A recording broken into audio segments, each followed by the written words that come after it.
Sejarah jahiliyah dimulai dari bergesernya dominasi ajaran tauhid, ajaran Nabi Ibrahim alaihissalam, ajaran Hanif, oleh ajaran pagan yang dipelopori oleh Amr bin Amir bin Luhay al-Khuzai. Dialah orang pertama yang membuat aturan penyembahan terhadap para berhala. Dialah orang pertama yang mengajak masyarakat sejazirah Arab untuk menyembah berhala. Amr bin Amir bin Luhay al-Khuzai. Di dalam Sahih Bukhari, Rasulullah sallallahu alaihi wasallam bersabda, "Ra'aitu Amra ibn Amir al-Khuzai yajurru qusbahu fin nari wa huwa awwalu man sayyaba as-sawaib." Aku melihat di neraka Amr bin Amir bin Luhay al-Khuzai, terburai ususnya, dia tarik-tarik di dalam neraka itu. Dialah orang pertama yang membuat aturan sayyabas sawaib. Apa itu sayyabas sawaib? Sawaib itu dari saibah. Saibah adalah unta yang 10 kali melahirkan anak-anaknya semuanya betina. Apabila melahirkan betina, 10 betina, tidak ada di tengah-tengahnya yang jantan, maka disebut saibah. Disebut saibah karena dia diberikan atau dipersembahkan untuk berhala. Jadi kita melihat bagaimana jahiliyah itu membuat aturan yang tidak-tidak. Susunya tidak boleh diminum, punggungnya tidak boleh ditumpaki, tidak boleh ditunggangi. Satu aturan yang merugikan. Apabila setelah itu melahirkan yang jantan, maka yang dilahirkan ini telinganya disobek dan dia dibiarkan dengan ibunya yang saibah itu. Saudaraku yang dimuliakan Allah. Jadi bergesernya atau digesernya dominasi ajaran tauhid, ajaran Nabi Ibrahim al-Hanif oleh ajaran pagan, itulah dimulainya masa jahiliyah. Jadi ajaran pagan ini melahirkan aturan-aturan yang sangat aneh. Di mana dibikin aturan bahwa seorang perempuan berhak memiliki suami lebih dari 1, bisa sampai 5, bisa sampai 10. Ajaran pagan memberikan aturan bahwa boleh tukar kunci, boleh tukar istri, tukar suami. Dan itu yang Aisyah riwayatkan, bahwa di zaman jahiliyah terjadi banyak model pernikahan. Antara lain adalah pernikahan syighar, nikah buddha, nikah sifah. Ada nikah yang biasa. Apa bedanya itu? Kalau nikah buddha, itu seorang suami mengatakan kepada istrinya, "Neng, aku sudah bayar kepada orang berdarah biru itu, kamu sana tidur dengan dia, kalau sudah hamil nanti kamu kembali." Tujuannya adalah untuk memperoleh keturunan berdarah biru. Ada namanya nikah syighar, tukar istri. Ada namanya nikah sifah. Ini beberapa perempuan berada dalam satu rumah, dia menerima setiap satu orang bisa 5 laki-laki sebagai suaminya. Dan itu legal menurut aturan syirik, aturan pagan.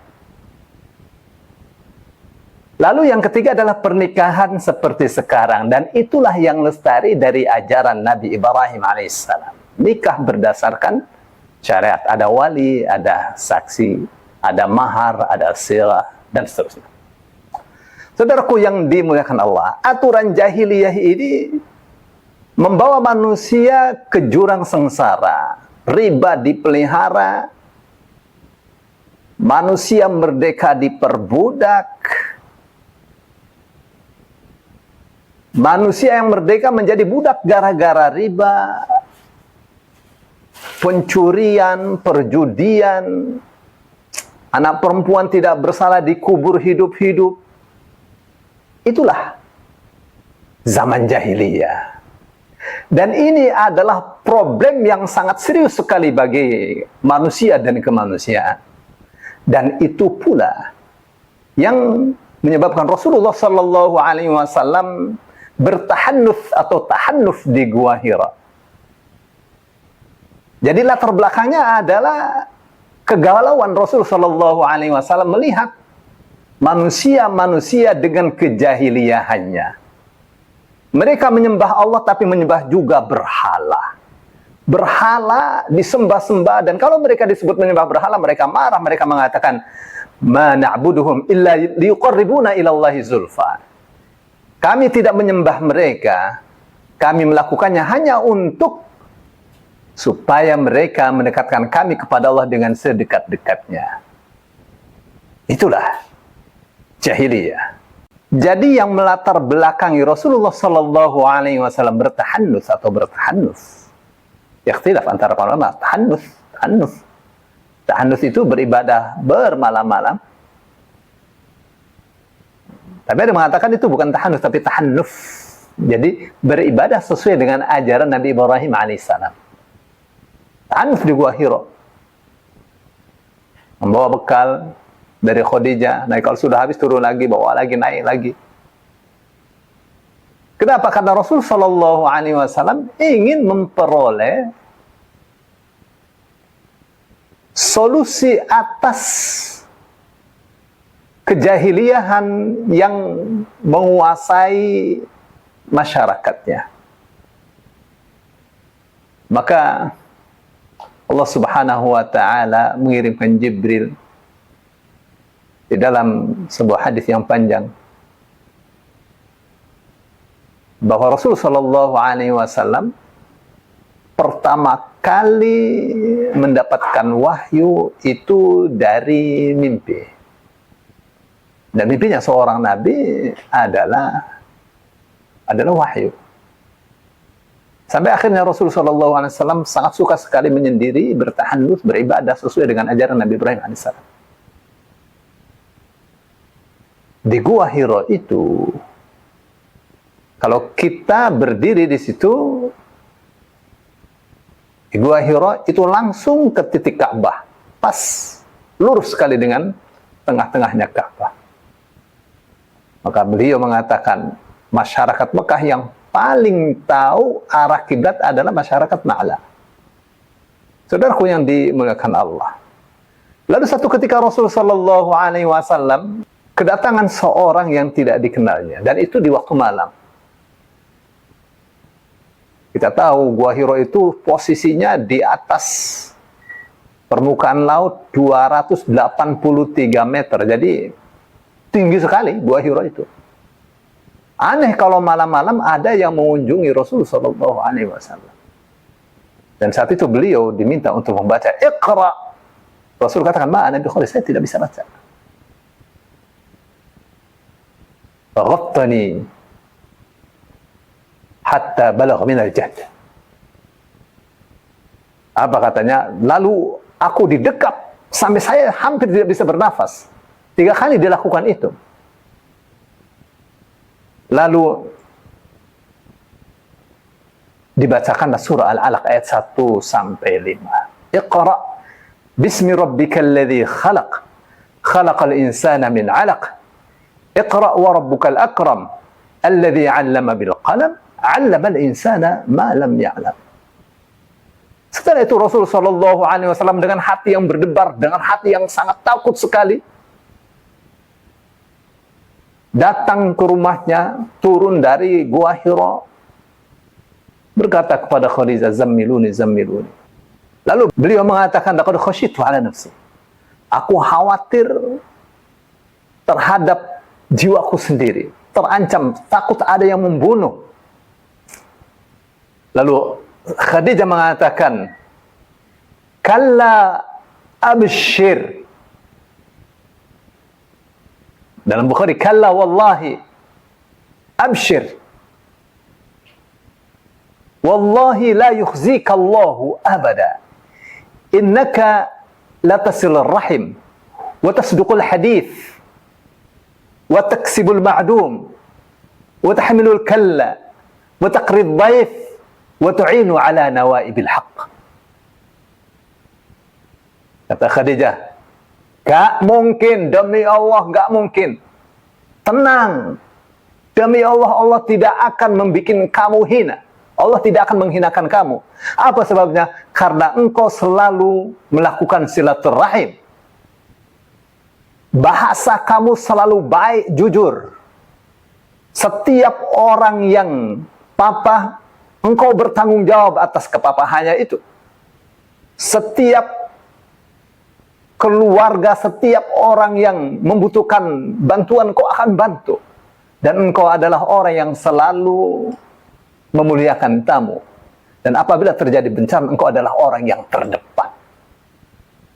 Jadi menurut Khadijah, orang yang memiliki kriteria seperti itu mulia tidak pernah akan dihinakan oleh Allah Subhanahu wa ta'ala. Tidak pernah akan dihinakan oleh Allah Subhanahu wa ta'ala. Saudaraku yang dimuliakan Allah. Lalu Khadijah mengajak suaminya tercinta Muhammad Rasulullah sallallahu alaihi wasallam untuk berkonsultasi kepada Waraqah bin Naufal. Lalu beliau mengatakan, wahai sepupuku, coba dengarkan apa yang dikatakan oleh sepupumu. Diceritakan oleh Rasulullah sallallahu alaihi wasallam, Waraqah bin Naufal mengatakan, ini adalah Jibril yang juga datang kepada Musa. Apabila saat kaummu mengusir kamu, saya masih muda, saya pasti akan membela kamu. Lalu Rasul mengatakan, awa mukhrijiyahum, apakah mereka akan mengusir saya? Waraqah bin Naufal, tidak ada orang yang mendapatkan wahyu seperti kamu dengan cara seperti itu yang tidak disakiti oleh kaumnya. Tidak lama setelah itu Waraqah bin Naufal wafat.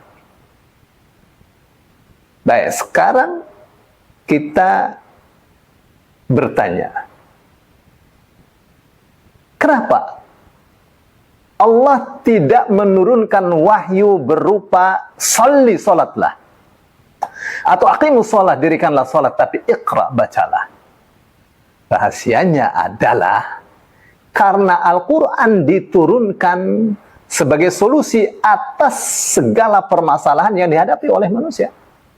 Dan masalah terbesar saat itu adalah jahiliyah. Solusinya adalah ilmu. Jalan memperoleh ilmu adalah baca. Maka Allah perintahkan, iqra, baca. Bismi rabbikal ladzi khalaq, dengan nama Tuhanmu yang telah menciptakan. Saudaraku, perhatikan 3 kata dalam satu ayat pertama. Iqra bismi rabbika alladzi khalaq. Bacalah dengan nama Tuhanmu yang telah menciptakan.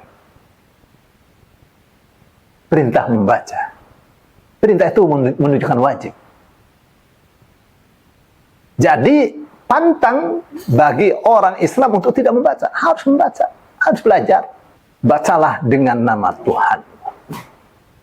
Jadi membaca, belajar itu targetnya adalah tauhid.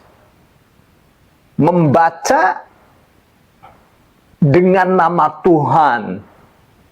Targetnya adalah Allah yang telah menciptakan. Kita belajar, targetnya adalah Allah, tujuannya adalah Allah. Jadi ikhlas itu harus dijadikan target. Kapan itu bisa? Apabila kita belajar. Dan ini pengaruhnya sangat dahsyat sekali. Orang yang belajar karena Allah, pengaruhnya sangat dahsyat. Beda dengan orang belajar ingin memperoleh pekerjaan. Belajar ingin memperoleh dunia. Tapi ini belajar untuk memperoleh ridha Allah. Itu iqra bismi rabbikal ladzi khalaq. Jadi aktivitas keilmuan targetnya adalah ridha Allah alladzi khalaq, yang telah menciptakan. Sifat Allah, af'al Allah yang perlu kita tiru, yaitu kreatif.